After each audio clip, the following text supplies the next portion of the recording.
आकाशवाणी से प्रस्तुत है समाचार प्रभात।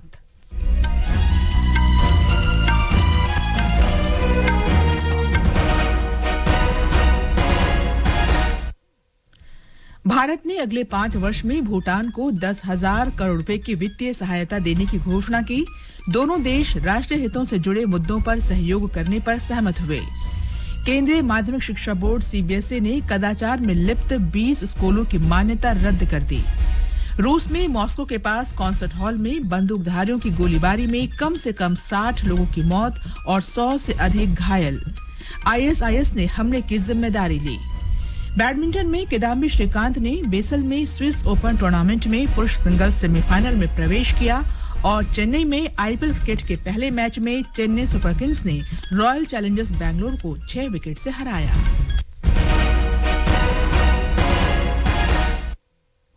समाचार प्रभात के साथ मैं कनकलता। भारत अगले 5 वर्ष में भूटान को 10,000 करोड़ रुपए की सहायता प्रदान करेगा। प्रधानमंत्री नरेंद्र मोदी ने कल भूटान की यात्रा के पहले दिन थिम्पू में ये घोषणा की। प्रधानमंत्री ने भूटान नेतृत्व को आश्वासन दिया कि भारत भूटान के साथ खड़ा रहेगा और उनके अद्वितीय द्विपक्षीय संबंध, संपर्क, बुनियादी ढांचे, आधारभूत अवसंरचना, व्यापार तथा ऊर्जा और उद्योग क्षेत्रों में अधिक सहयोग की संभावनाओं की खोज करेंगे। दोनों देशों ने ऊर्जा, व्यापार, डिजिटल कनेक्टिविटी, अंतरिक्ष और कृषि के क्षेत्र में समझौतों पर हस्ताक्षर किए और दोनों देशों के बीच रेल संपर्क पर समझौता ज्ञापन पर भी हस्ताक्षर किए गए। हम भारत भूटान के बीच कनेक्टिविटी, इंफ्रास्ट्रक्चर, ट्रेड और एनर्जी सेक्टर में नई संभावनाओं पर काम करेंगे। बेहतर एयर कनेक्टिविटी के लिए नया एयरपोर्ट हो, गैलेफू से कोकराझार, सामची से बनरहाट के बीच नए रेलवे लिंक हो, ब्रह्मपुत्र के जरिए वाटरवेज का संचालन हो, जल्द ही हम इन्हें तेजी से पूरा होता देखेंगे। भूटान को भारत की आर्थिक सहायता के बारे में जानकारी देते हुए विदेश सचिव विनय मोहन क्वात्रा ने कहा कि सहायता में भारत का समर्थन भी शामिल है। India-Bhutan relationship from this ongoing state visit of Prime Minister was the announcement by the Prime Minister that the Government of India will be supporting the 13th 5-year plan of Bhutan to the tune of rupees 10,000 crores. This assistance also includes India's support for Bhutan's economic stimulus package. प्रधानमंत्री ने कल भूटान के राजा जिग्मे खेसर नामग्याल वांगचुक से मुलाकात की और प्रधानमंत्री शेरिंग तोब्गे से बातचीत की। श्री मोदी और भूटान के प्रधानमंत्री ने दोनों देशों के मित्रता के संपूर्ण आयाम की समीक्षा की और विकासात्मक साझेदारी के साथ साथ सांस्कृतिक संबंधों की गहनता पर सहमति व्यक्त की। प्रधानमंत्री नरेंद्र मोदी को भूटान का सर्वोच्च नागरिक सम्मान order of the Druk Gyalpo प्रदान किया गया। भूटान नरेश जिग्मे खेसर नामग्याल वांगचुक ने थिम्पू में प्रधानमंत्री को यह सम्मान प्रदान किया। इस अवसर पर श्री मोदी ने कहा कि ये उनके जीवन का बहुत बड़ा दिन है। उन्होंने कहा कि हर पुरस्कार अपने आप में विशेष होता है, परंतु जब दूसरे देश से पुरस्कार मिलता है तो इससे मालूम चलता है कि दोनों देश सही रास्ते पर आगे बढ़ रहे हैं। यह सम्मान मेरी व्यक्तिगत उपलब्धि नहीं है, ये भारत और 140 करोड़ भारतीयों का सम्मान है। भूटान की इस महान भूमि पर मैं सभी भारतवासियों की ओर से यह सम्मान नम्रता से स्वीकार करता हूं और इस सम्मान के लिए आपका और भूटान की जनता का हृदय से कोटि कोटि धन्यवाद करता हूं। प्रधानमंत्री नरेंद्र मोदी आज थिम्पू में भारत सरकार की सहायता से बने अत्याधुनिक अस्पताल ग्यालत्सुएन जेटसन पेमा मातृ एवं शिशु का उद्घाटन करेंगे। दिल्ली की राउज एवेन्यू अदालत ने आबकारी नीति घोटाला मामले में मुख्यमंत्री अरविंद केजरीवाल को 28 मार्च तक प्रवर्तन निदेशालय ईडी की हिरासत में भेज दिया। ईडी ने केजरीवाल को घोटाले का मुख्य साजिशकर्ता बताते हुए अदालत से 10 दिन की हिरासत की मांग की थी। निदेशालय ने कहा कि केजरीवाल आबकारी नीति को तैयार करने में सीधे तौर पर शामिल थे। प्रवर्तन निदेशालय द्वारा केजरीवाल की गिरफ्तारी के बाद आम आदमी पार्टी ने कहा कि अरविंद केजरीवाल दिल्ली के मुख्यमंत्री बने रहेंगे। केंद्रीय माध्यमिक शिक्षा बोर्ड सीबीएसई ने कदाचार में लिप्त होने के कारण 20 स्कूलों की मान्यता रद्द कर दी है। इनमें दिल्ली के 5 स्कूल भी हैं। बोर्ड ने एक अधिसूचना में कहा है कि औचक निरीक्षण के दौरान संबद्धता और परीक्षा नियमों के पालन में विसंगतियां पाए जाने के बाद कड़ी कार्रवाई की गई है। सीबीएसई ने कहा कि ये स्कूल डमी छात्रों, अयोग्य उम्मीदवारों को पेश करने जैसे विभिन्न कदाचार कर रहे थे और रिकॉर्ड ठीक से नहीं रख रहे थे। ये समाचार आकाशवाणी से प्रसारित किए जा रहे हैं। निर्वाचन आयोग लोकसभा चुनावों की तैयारियों में लगा है। स्वतंत्र और निष्पक्ष चुनाव के लिए आयोग ने 2100 पर्यवेक्षकों की टीम तैनात की है। ये पर्यवेक्षक देश भर में जिला चुनाव अधिकारियों और रिटर्निंग अधिकारियों पर निगरानी रखेंगे। मध्य प्रदेश में लोकसभा की 29 सीटों के लिए चुनावी प्रक्रिया 4 चरणों में पूरी होगी। पुलिस और अन्य प्रवर्तन एजेंसियों ने राज्य में लोकसभा चुनाव के सिलसिले में 14 करोड़ 22 लाख रुपए से अधिक की कई सामग्री जब्त की है। ब्यौरा हमारे संवाददाता से।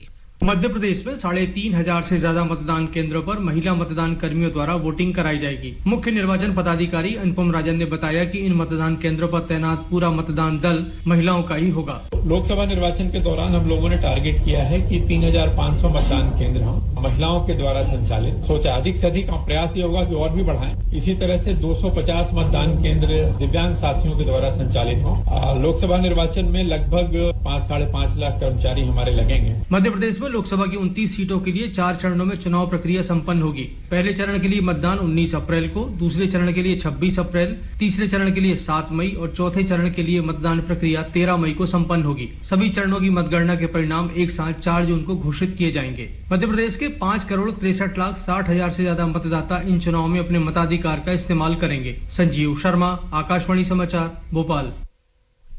त्रिपुरा में 19 और 26 अप्रैल को होने वाले लोकसभा चुनाव के पहले 2 चरण के लिए प्रचार धीरे धीरे तेज हो रहा है। बड़ी पार्टियों ने भी चुनावी प्रचार के लिए कमर कस ली है। त्रिपुरा की 2 लोकसभा सीटों में त्रिपुरा पश्चिम संसदीय सीट के लिए 19 अप्रैल को, जबकि त्रिपुरा पूर्व के लिए 26 अप्रैल को मतदान होगा। राज्य में राजनीतिक दलों का प्रचार धीरे धीरे तेज हो रहा है। साथ ही चुनाव मशीनरी ने विभिन्न जिलों में मतदान कर्मचारियों के लिए प्रशिक्षण कार्यक्रम आयोजित करना शुरू कर दिया है। वरिष्ठ भाजपा नेता और मुख्यमंत्री डॉक्टर माणिक साहा ने अपने पार्टी के उम्मीदवार बिप्लब कुमार देव के लिए प्रचार में भाग लिया, जो त्रिपुरा पश्चिम लोकसभा सीट से चुनाव लड़ रहे हैं। कांग्रेस और सीपीआईएम के इंडिया अलायंस के नेताओं ने भी अगरतला और पड़ोसी सिपाहीजला जिले के कई इलाकों में घर घर जाकर प्रचार किया। इसके अलावा सीपीआईएम के उम्मीदवार और पूर्व विधायक रतन दास ने रामनगर विधानसभा सीट पर उपचुनाव के लिए अपना नामांकन पत्र दाखिल किया, जहां 19 अप्रैल को त्रिपुरा पश्चिम लोकसभा सीट के साथ मतदान होना है। बीजेपी ने इस सीट से अगरतला के मेयर दीपक मजूमदार को अपना उम्मीदवार बनाया है। कुणाल शिंदे, आकाशवाणी समाचार, अगरतला।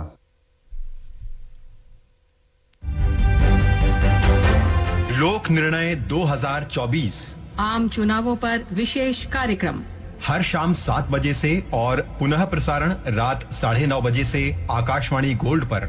चुनावी गतिविधियों की खबर, देश के हर अंचल पर नजर, विशेषज्ञों की राय और विश्लेषण। दुनिया के सबसे बड़े लोकतंत्र के चुनावी पर्व में सुनिए लोक प्रसारक के साथ लोक निर्णय 2024। रूस में मॉस्को के पास एक कॉन्सर्ट हॉल में बंदूकधारियों की गोलीबारी में 60 से अधिक लोग मारे गए और 145 से अधिक घायल हो गए। इस्लामिक स्टेट गुट ISIS ने हमले की जिम्मेदारी ली है। हालांकि गुट ने दावे के समर्थन में सबूत नहीं दिए। प्रधानमंत्री नरेंद्र मोदी ने मॉस्को में हुए आतंकी हमले की कड़ी निंदा की है। एक सोशल मीडिया पोस्ट में उन्होंने कहा कि हमारी संवेदनाएं पीड़ित परिवारों के साथ हैं। श्री मोदी ने कहा कि भारत दुख की इस घड़ी में रूस की सरकार और लोगों के साथ खड़ा है। आज शहीद आजम भगत सिंह, राजगुरु और सुखदेव का शहीदी दिवस है। आज ही के दिन 1931 में लाहौर षड्यंत्र मामले में इन तीनों महान शहीदों ने देश की आजादी के लिए हंसते हंसते फांसी के फंदे को गले से लगा लिया था। इस अवसर पर आज पंजाब सहित देश के कोने कोने में इन महान शहीदों को भावभीनी श्रद्धांजलि दी जा रही है। एक रिपोर्ट। शहीदों की चिताओं पर लगेंगे हर वर्ष मेले, बस यही उनका आखिरी निशान होगा। इन पंक्तियों की तर्ज पर पंजाब के शहीद भगत सिंह नगर जिले में स्थित भगत सिंह के पैतृक गांव खटखट कलां और फिरोजपुर जिले के हुसैनीवाला में राष्ट्रीय शहीद स्मारक पर विशेष शहीदी समारोह का आयोजन किया जा रहा है। 23 मार्च 1931 को हुसैनीवाला में ही तीनों शहीदों भगत सिंह, राजगुरु और सुखदेव का अंतिम संस्कार किया गया था। भगत सिंह की शहादत के बाद उनके करीबी मित्र भगवती चरण बोहरा की पत्नी दुर्गा भाभी, जो खुद एक क्रांतिकारी योद्धा थी, ने कहा था, फांसी उनका मंडप बन गई, फंदा उनकी माला और मौत उनकी दुल्हन बन गई। इन महान शहीदों को शत शत नमन, जो देश की खातिर अमर हो गए। शिशु शर्मा शांतल, आकाशवाणी समाचार, Jalandhar. Swiss open badminton tournament में भारत के किदाम्बी श्रीकांत सेमीफाइनल में पहुंच गए हैं। कल स्विट्जरलैंड के बेसल में उन्होंने पुरुष सिंगल्स के क्वार्टर फाइनल में ली चियाहाओ को 21-10, 21-14 से हराया। आज फाइनल में उनका मुकाबला ली चुन यी से होगा। पुरुष सिंगल्स के एक अन्य क्वार्टर फाइनल मैच में प्रियांशु राजावत को तिएन चेन चाओ से 15-21, 19-21 से हार का सामना करना पड़ा। किरण जॉर्ज भी डेनमार्क के रासमस गेमके से हार गए। आईपीएल में आज मोहाली में दिन में 3:30 बजे पंजाब किंग्स का मुकाबला दिल्ली कैपिटल से और कोलकाता में शाम 7:30 बजे कोलकाता नाइट राइडर्स का सामना सनराइजर्स हैदराबाद से होगा। 17वें इंडियन प्रीमियर लीग क्रिकेट के पहले मैच में पिछले विजेता चेन्नई सुपर किंग्स ने रॉयल चैलेंजर्स बैंगलोर को 6 विकेट से हरा दिया है। राजधानी में सोमवार को होली के दिन दिल्ली परिवहन निगम की बसें दोपहर 2 बजे तक नहीं चलेंगी। इसके अलावा सीएनजी और इलेक्ट्रिक डिपो की कुल 25% बसें ही चलेंगी। हालांकि कल होलिका दहन के दिन सभी बसें अपने निर्धारित समय पर चलेंगी। इसके अलावा होली के दिन नमो भारत ट्रेन शाम 4 बजे से रात्रि 8 बजे तक ही चलेंगी। दोनों दिशाओं में पहली ट्रेन शाम 4 बजे शुरू होगी और आखिरी ट्रेन साहिबाबाद और मोदीनगर नॉर्थ से रात 8 बजे प्रस्थान करेगी। ये समाचार आकाशवाणी से प्रसारित किए जा रहे हैं। समाचार पत्रों की सुर्खियों के साथ हैं देवेंद्र त्रिपाठी। धन्यवाद कनक। शराब नीति घोटाले में दिल्ली के मुख्यमंत्री अरविंद केजरीवाल को 28 मार्च तक रिमांड पर भेजे जाने की खबर अखबारों की पहली सुर्खी है। जनसत्ता लिखता है, ईडी ने कहा केजरीवाल शराब घोटाले के सरगना, बोले अरविंद दिल्ली के मुख्यमंत्री पद से इस्तीफा नहीं दूंगा, जेल से चलेगी सरकार। अमर उजाला ने भी कोर्ट में ईडी का बयान दिया है, केजरीवाल आबकारी नीति में सीधे शामिल। हरिभूमि की हेडलाइन है, ईडी का दावा 45 करोड़ गोवा चुनाव में भेजे गए। दैनिक ट्रिब्यून ने अन्ना हजारे का बयान दिया है, अपनी करतूतों के कारण गिरफ्तार हुए अरविंद, रिमांड रूम में मनेगी केजरीवाल की होली। वीर अर्जुन की टिप्पणी है, कांग्रेस को खाता फ्रीज मामले में राहत तो नहीं मिली, हिंदुस्तान की सुर्खी है। प्रधानमंत्री नरेंद्र मोदी को भूटान का सर्वोच्च नागरिक सम्मान ऑर्डर ऑफ द ड्रूक से सम्मानित किए जाने का समाचार राष्ट्रीय सहारा, नवभारत टाइम्स, हिंदुस्तान में पहले पन्ने पर सचित्र है। मध्य प्रदेश में विवादित भोजशाला का एएसआई द्वारा सर्वे शुरू किए जाने का समाचार राजस्थान पत्रिका और नवभारत टाइम्स में है। दैनिक भास्कर ने इलाहाबाद हाईकोर्ट द्वारा मदरसा एक्ट को असंवैधानिक घोषित कर मदरसे में पढ़ रहे 2 लाख बच्चों को सामान्य स्कूलों में पढ़ाने का आदेश दिए जाने का समाचार प्रमुखता से प्रकाशित किया है। दैनिक जागरण ने भी यह खबर दी है, उत्तर प्रदेश मदरसा अधिनियम 2004 असंवैधानिक। हिंदुस्तान ने आसार शीर्षक से लिखा है, होली पर 9 राज्यों में पारा 40 के पार जाएगा। पत्र ने क्लाइमेट सेंट्रल के अध्ययन के हवाले से लिखा है, इसके लिए ग्लोबल वार्मिंग जिम्मेदार। पत्र ने रेल यात्रियों को जानकारी दी है, रेलवे 1 अप्रैल से करेगा बड़े बदलाव, टिकट हो या जुर्माना अब क्यूआर कोड से भी भुगतान। अंत में मुख्य समाचार एक बार फिर।